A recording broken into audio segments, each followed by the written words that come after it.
Now, guys, this is something I'm really excited for. Keynote speaker.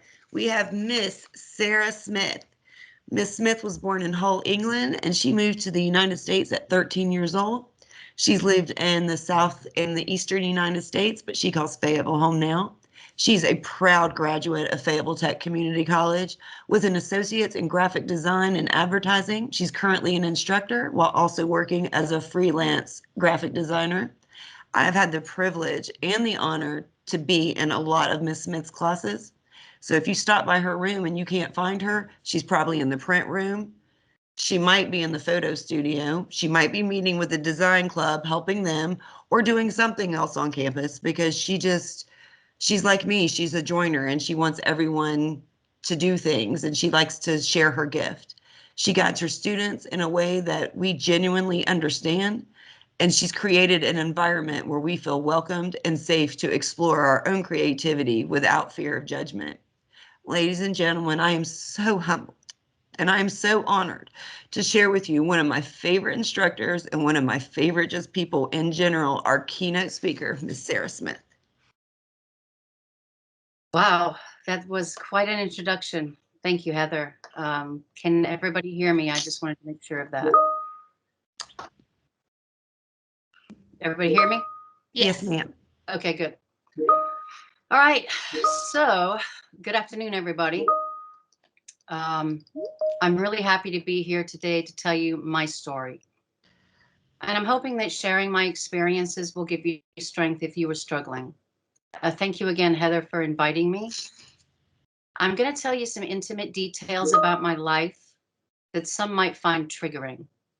Preparing for today has been an exciting and emotional process of self-reflection, and I encourage you to be mindful and take good care of yourself during the next 10 minutes. So I'll begin my story where it all began. I was an invisible and neglected child. I was an illegal alien. I was a high school dropout. I was a victim of domestic abuse, and I became an alcoholic. Quite a combination, right? But there is a happy ending. I immigrated to the United States from England when I was 12 years old, and I remember that day so vividly. My sister and my brother and my best friend were waving goodbye outside the car, and I had a towel over my head to hide my tears. My parents wanted to leave me in England, but I knew I'd never see them again if I stayed, so somehow I convinced them to take me to America. Their intent was to drive from New York to La Paz, Bolivia, and settle, but thankfully, the vehicle we were living in broke down in Texas, and that's where we stayed. By this time, our 6-month visas had already expired, so we were officially illegal aliens. My mom was very resilient, though, and she used Marilyn Monroe's Social Security number to attain a job, a bank account, and also register me for the 8th grade. At school, I excelled in athletics and academics. I played basketball, I played volleyball, I ran everything there was to run in track, and I even broke a couple of high school records for my hurdling and triple jump abilities. I was bullied by the kids, though, because of my bloody English accent and my lack of stylish clothes, of course. I only had one pair of blue jeans and a pair of flip-flops that I wore every single day, and I washed my pants every night. My parents never came to see me or acknowledge me in any way. They were alcoholics and workaholics, and they kept that old English tradition going of children should be seen and not heard. In the summer of my 16th year, I decided to get a job, so I signed up to work with an old man named Squirrel. My goal was to purchase this awesome bike I saw at Western Auto, but it was very expensive. Squirrel was considered to be the town bum. He was so dirty and smelly, and he drank a lot. But he worked hard, and he hired me to clean construction sites with him so I could save up enough money to buy that bike. It was very embarrassing at first to be seen with Squirrel around town. But after spending time with him, I was really grateful to have had the chance to have done that. And I hope I was able to give him some happiness with my company too. He taught me how to work hard and get dirty. And at the end of that summer, I bought a Western Flyer. It was silver with red and bullhorn handlebars, the kind that curl under, and it had 10 speeds. It was like the most awesome bike on the planet.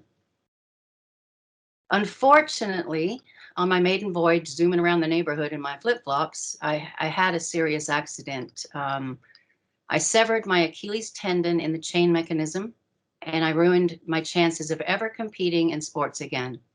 And that was the only thing that kept me in school. That summer, I also met a man who promised me the world, and 2 weeks later, I quit school and moved away with him.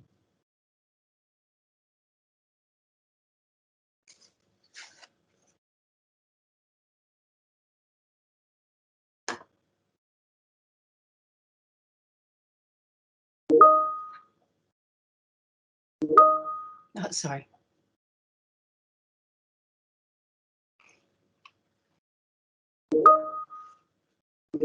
The next few years, sorry.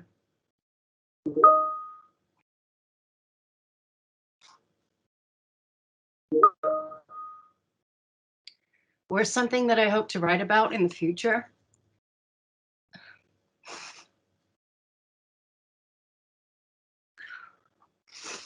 To help victims of domestic violence find the courage to leave. I have many stories to tell about this time, but today is how I escaped. Although it was the very worst place I could possibly be, the fear of leaving terrified me.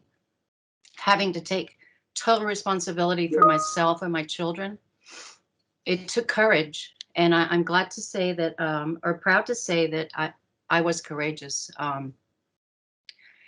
My last night with Robert, I crawled out of a window, battered and bruised, with two small babies, Jenny and Rebecca, and we never went back. I looked and felt like a skeleton girl. I had no money, no possessions. I was illegal.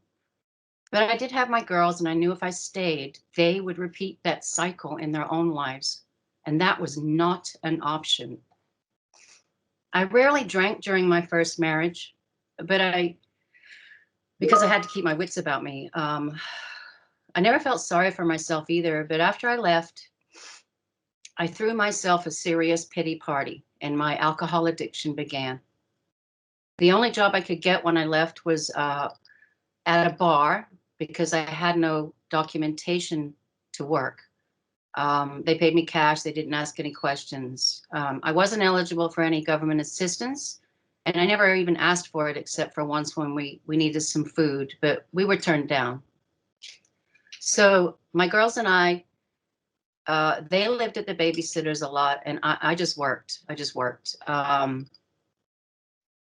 After a couple of years, I met my second husband when my girls were just 2 and 3.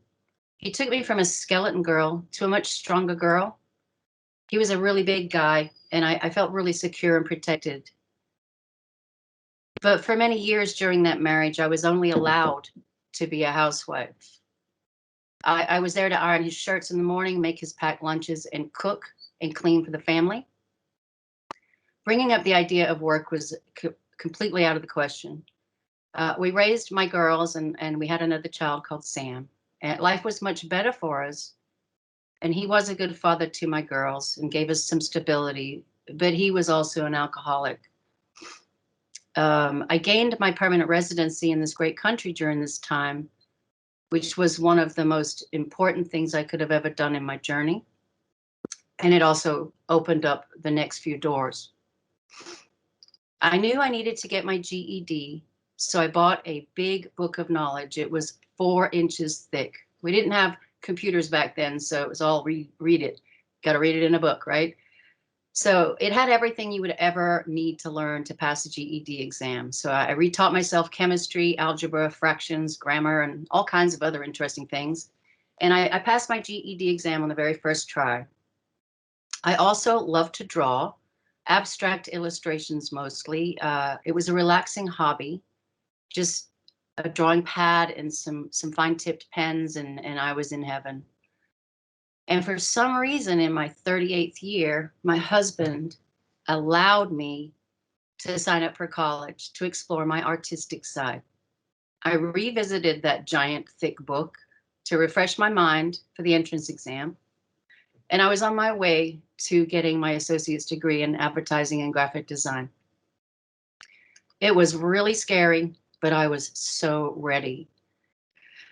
The only class that intimidated me was public speaking, so I took it my first semester. And after reviewing this video, I may need to retake that class. It's my first time talking about this kind of stuff. But anyway, coming to Fayetteville Tech changed my life's trajectory. It gave me a sense of empowerment that I'd never, ever felt before. It gave me a new life. I was employed before I graduated and refining my design skills in the real world. I then went on to several jobs throughout the years, always searching for new challenges and learning new skills. My mother became ill in her 64th year, so I moved to Florida to take care of her until she passed away. I made a decision to leave my second husband during that time, so I went home to tell him. He was drunk and became abusive and threatened to seriously hurt me. So I quietly gathered my car keys and purse and went outside to smoke a cigarette. But instead, I got in my car, I went to the nearest payphone, and I called the police.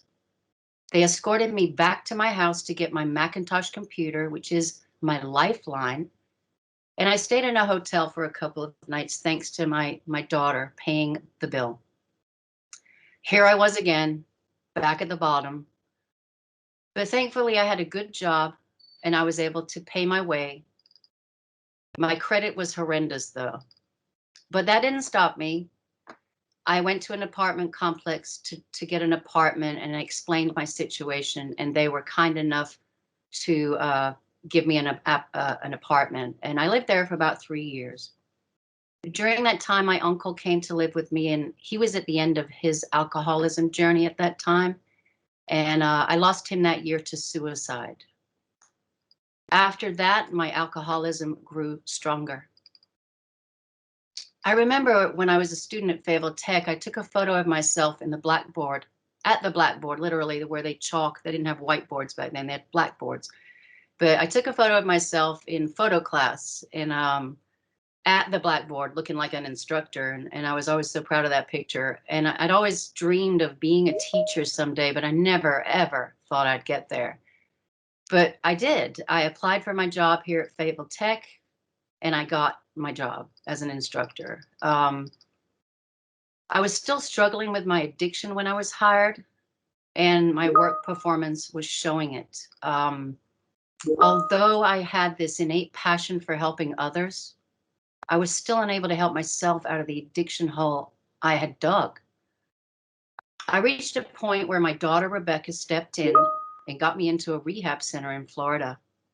She drove all the way from Gainesville one day to pick me up and take me down there after I'd stayed in a 3-day, that crazy place at the hospital. Anyway, at rehab, I stayed there for 30 days and I learned so much about myself. It was truly scary. I was psychologically evaluated and prescribed medication that has helped me regain my sanity. FTCC stuck by me for the entire time I was out and kept my job open for me to return. FTCC gave me a new purpose in life and a future that is clear and not scary. I returned from rehab clean and sober. Yes, I have slipped a few times since then. It's human and forgivable. But each day I wake excited to teach and touch people's lives. This meaning in my life now keeps me motivated to wake up healthy and to set a good example to others when I can. I've done things and seen things that I'm not proud of, but I deserve to be forgiven and to forgive myself. Sometimes I wonder how the heck I got here. How did I get so lucky? I have gained respect for my daughters through this journey, Jenny, Rebecca, and Sam, and they're all thriving in their lives. I'm also in a loving relationship with my partner, Craig. He just proposed to me on my birthday 3 weeks ago. He is so gentle and kind, and he's not an alcoholic. So that's a big plus, right? As a recap, I was an invisible child, but I became a better mother to my girls and grandgirls. I was an illegal alien, but I'm now a legal resident of the US with plans to become a citizen someday. I dropped out of high school, but I'm now an experienced graphic designer and a teacher of my craft. I was a victim of domestic abuse, but now I am a survivor. And today I would never accept that kind of treatment from anybody. And it scares me to think what I would do if somebody even tried. I've struggled with addiction throughout my life, but I'm successfully recovering and regaining my power. You may hear people say that life is short, but I say life is long. I admit there were times during my journey through life that I thought I had lived long enough. But I never gave up during those downs, and that's why I'm here today. Sadness does not have to be a life sentence. It can be overcome with support from the right family and people and moving forward. You should never, ever be afraid to reach out for help because you are never alone. Your life matters. Other lives matter too, but in the end, what's best for everyone you love is that you fix yourself and move forward. They're tired of worrying about you, and they just want you to be happy so they can move forward. Set an example and be courageous, and know that you are allowed to be strong in your lives. I have one final note. Fable Tech has amazing resources for students and employees. So if you are struggling, you can take that step and ask for help at any time. And trust me, there will be a team of people ready to support you. Thank you so much for listening to my story, and congratulations to you all for challenging yourselves to move forward in a positive way today. Ta-da! We're all ugly crying, Miss Smith. We just can't even talk because we're all ugly crying right now. I think we all just need a minute, just a second. Yeah, Thank you for sharing that, Miss Smith. Thank you. I know that was not completely easy, but you are the epitome also of what we strive to be, to get over things, to get past things, to move on with our life and take other people with us. And that's what you do. And we appreciate you and we thank you. Thank you. Thank you so much.